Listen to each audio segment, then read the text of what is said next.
Picture this. It's September 12th, 1683. We're outside the walls of Vienna, and an entire empire is holding its breath. For 2 long, grueling months, the Ottoman army, led by the Grand Vizier Kara Mustafa, has been strangling this city. But time's running out. Because up on the hills, overlooking the whole scene, a relief army has finally arrived, and a battle for the very future of Europe has been raging since the crack of dawn. And it all comes down to this one single, absolutely staggering number: 18,000 horsemen, all gathered on a ridge, just waiting for the signal. One charge. That's it. One single coordinated charge that is going to decide everything.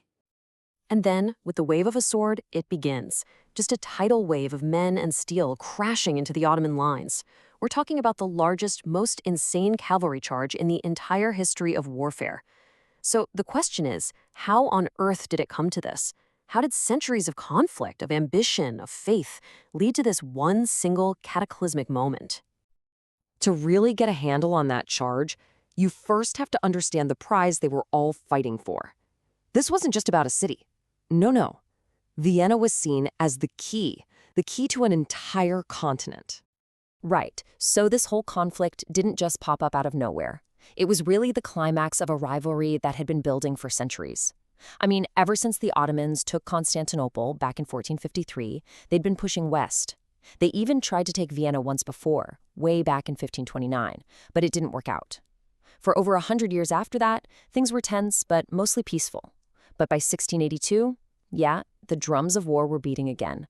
The sheer ambition on both sides here was just staggering. On one side, you've got the Habsburgs, who saw themselves as the ultimate defenders of Catholic Europe. And on the other, the Ottoman sultans. For them, it was all about legacy. They saw themselves as the true successors to the Roman Empire. And to really claim that title, they needed the Western territories. And the gate to all of those territories was Vienna. And so, in the summer of 1683, the squeeze began. A colossal Ottoman army, we're talking maybe as many as 170,000 men, arrived at the gates of Vienna. Imagine the grassy plains around the city just vanishing, replaced by a massive city of tents. For the people trapped inside, their entire world was about to shrink to the size of their city walls. And panic set in, big time. The Holy Roman Emperor Leopold I made a fateful call. He decided to flee rather than get trapped. He and his entire court evacuated, and with them, about half the city's population. That's 60,000 people, all clogging the roads in a desperate exodus.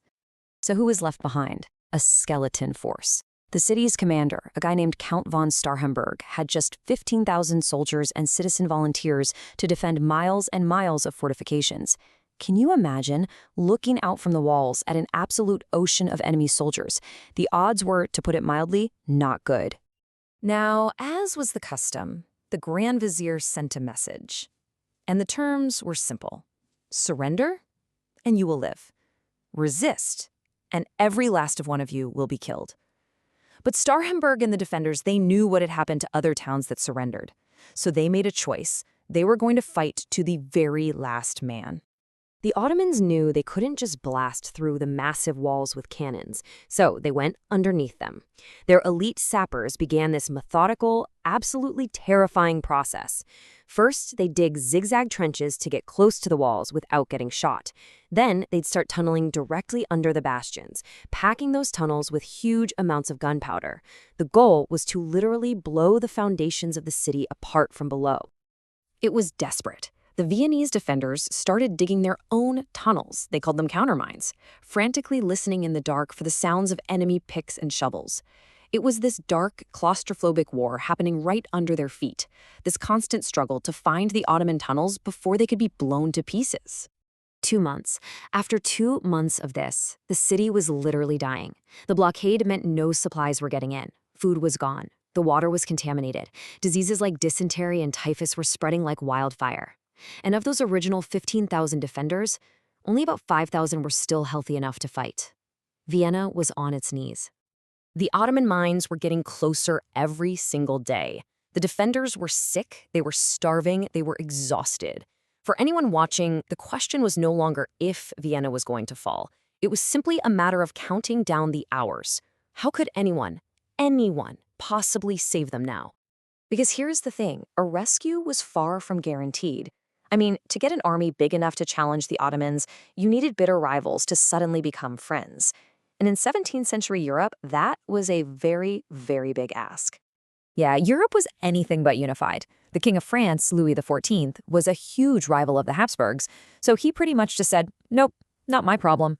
The crucial player here, the real MVP, was Pope Innocent XI. He worked tirelessly, using diplomacy, using cash, whatever it took to try and patch together an alliance to save what he saw as the front line of Christendom.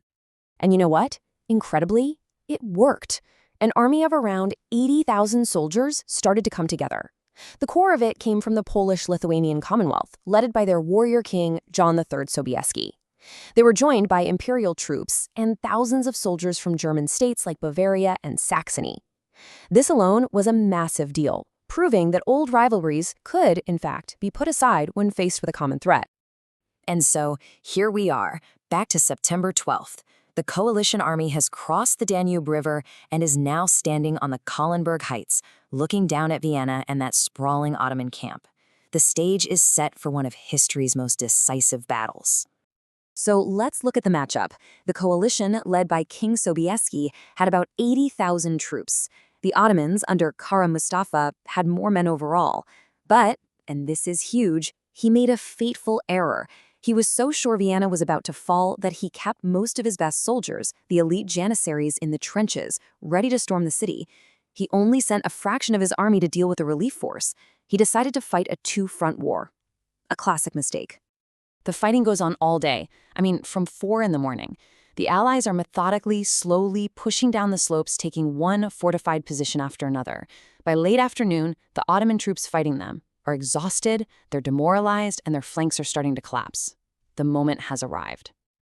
And this is where we came in. King Sobieski, who's been holding his best cavalry in reserve all day long, finally unleashes them. 18,000 horsemen, led by 3,000 of his legendary Polish winged Hussars. These are elite, heavily armored shock troops. They just thundered down the hill. The psychological and physical impact is just overwhelming. The Ottoman line, which was already wavering, doesn't just break. It disintegrates. The victory is total. Absolute. The Ottoman army flees in a complete rout, leaving everything behind them. The Grand Vizier Kara Mustafa, he escapes, but he's executed a few months later on the Sultan's orders. But here's the real takeaway. This defeat marks a historic turning point. It was the high watermark of Ottoman expansion into Europe. From this day forward, the balance of power begins to permanently shift. After the battle, King Sobieski walked into the captured Ottoman camp and sent a message to the Pope. He borrowed a line from Julius Caesar, but gave it a twist. He wrote, Venimus, vidimus, Deus vicit. We came, we saw, God conquered. It just shows you the monumental scale of what they all felt they had just achieved. That final charge, it probably lasted only a few minutes. But in those few minutes, a city was saved, an empire's advance was stopped cold, and the balance of power in Europe was fundamentally reset for the next 200 years. Which leaves us with a pretty fascinating question to think about. What would our world look like today if that charge had failed?